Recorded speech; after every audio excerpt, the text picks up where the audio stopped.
born and raised in Chicago, grew up in Inglewood. Okay.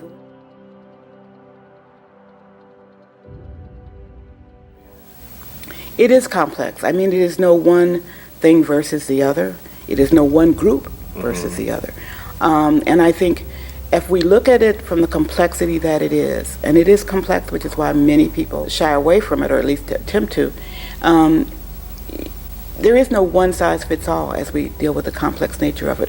What happens, racism as it relates to, and I do make this distinction, descendants of slaves versus African immigrants, and there are distinctions there, versus indigenous people, Native Americans versus, Latinos and immigrants. It's all complex, and there is no one size, as I said, fits all. And to deal with it structurally, we have to recognize how different it is. Yeah. That it is not one thing. And as we encourage young people, and quite frankly, old people, I don't give up on us as well, we need to look at how we deal with this complexity. It's uncomfortable. It is not what people necessarily want to do. But if we're going to struggle with it, and it is a struggle, then we have to recognize how complex it is. My easy way of saying it is you can't fix it if you don't face it. Yeah. And we have to face how structural it is, how somehow hidden it is until we've experienced it.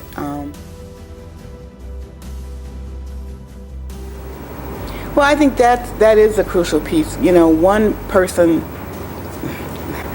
the only one person that I believe in that could do that is our Lord. And so the question then for many of us is, I'm not Christ. Why am I? What can I? I think you can do what you can do where you can do it. Mm-hmm.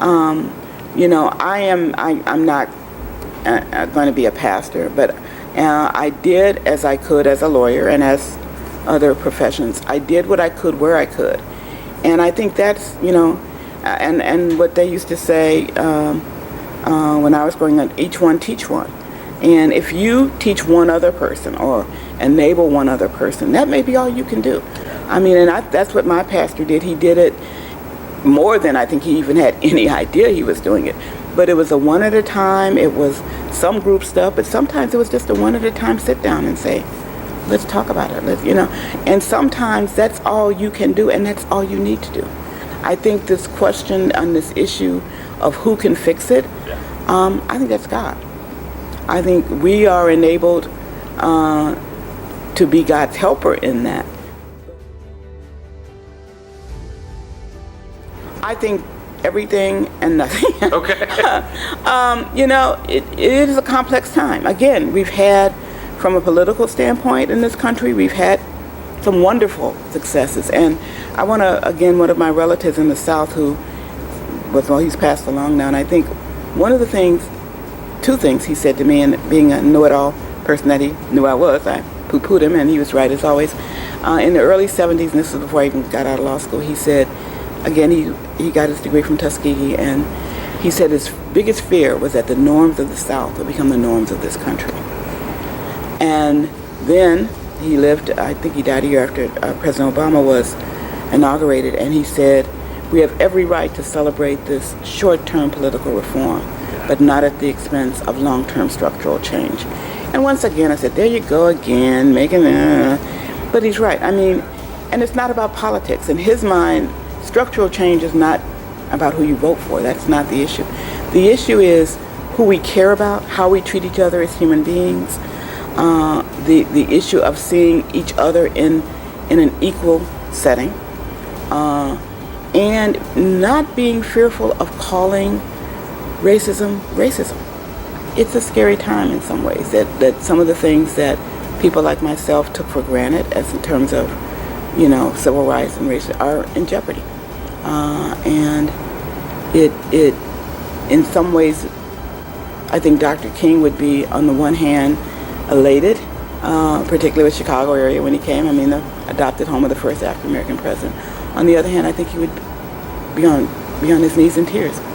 The Inglewood that he was at and spoke in technically doesn't exist anymore. It's been abandoned. On the one hand, great progress, great success. On the other, great need and great frustration that we've come so far and yet have so far to come. It depends upon what specifically we're talking about. Housing issues are different from economic issues in terms of jobs, although they are interconnected, but access to them is different. Education is a whole nother. And so, we hear things made up like, our tax dollars in Lake County are paying for, schools in Chicago. It's just not true. And so those structural things that are there that permit and continue the inequities are the issues. And we need to know what we don't know. And we need to not, right now I could find something, and I'm good at making up stuff. I could make up something and find something online right now that would say that was correct. Okay. We have to stop doing that. We have to live and understand what the real facts are. Not what the facts that I want them to be. Right. Because I could find those.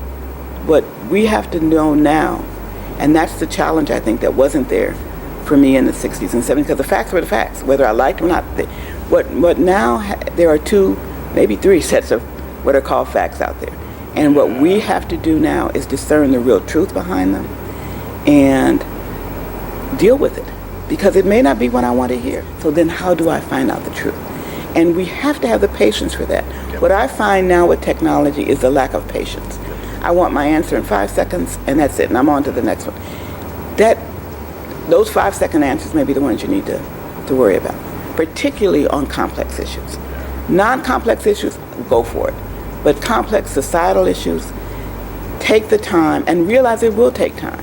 There's so many complex things that our society is composed of that it takes the church, I think, and that's why I applaud the leadership here at Joy, to really tackle this in a deep way with the young and the old, because it is not a simple issue. No. And it's an ongoing issue. It is not going to end anytime soon, and it's not a political issue. It is a structural issue in my mind that defies politics. In my mind, it is a spiritual issue. Because if we are to abide by, love our neighbors as ourselves, then these issues are part of that. To enable us to love our neighbors as ourselves, these are the issues we've got to tackle and structurally try to understand, or we will never be able to abide by that.